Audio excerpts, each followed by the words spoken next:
বিগত এক বছরে অর্থাৎ 2025 সালের জানুয়ারি থেকে ডিসেম্বর পর্যন্ত দেশীয় পত্রপত্রিকা ও বিভিন্ন সংবাদ মাধ্যমে প্রকাশিত সাম্প্রদায়িক সহিংসতার ঘটনার একটি আংশিক চালচিত্র প্রণয়ন করেছে। এতে মোট সাম্প্রদায়িক সহিংসতার সংখ্যা 522টি, যার মধ্যে হত্যার ঘটনা 61টি। এই 61টি ঘটনার মধ্যে হত্যার শিকার হয়েছেন 66 জন।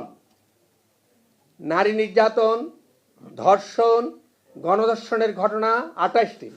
উপাসনালয়ে হামলা, প্রতিমা ভাঙচুর, লুটপাট ও অগ্নিসংযোগের ঘটনা 95টি। উপাসনালয়ের জমি দখলের চেষ্টার ঘটনা 21টি।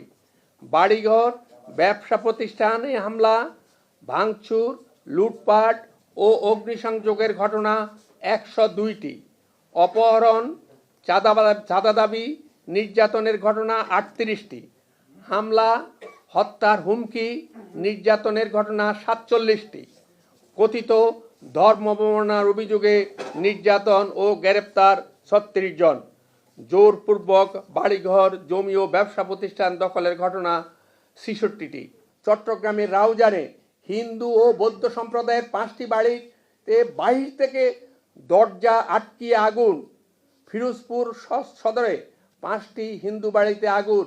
প্রধান উপদেষ্টা তার পোস্টে দিয়েছেন একটি হত্যার কথা। আর এতগুলি হত্যা 2025 সালে, সেটি সাম্প্রদায়িক সহিংসতা কি নয়?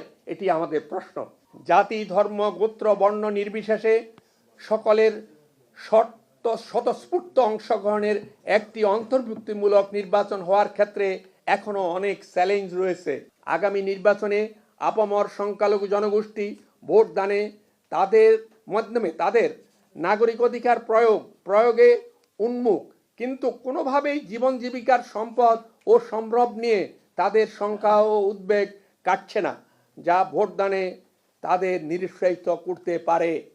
এই জন্য তাদেরকে দায়ী করা যাবে না কিছুতেই।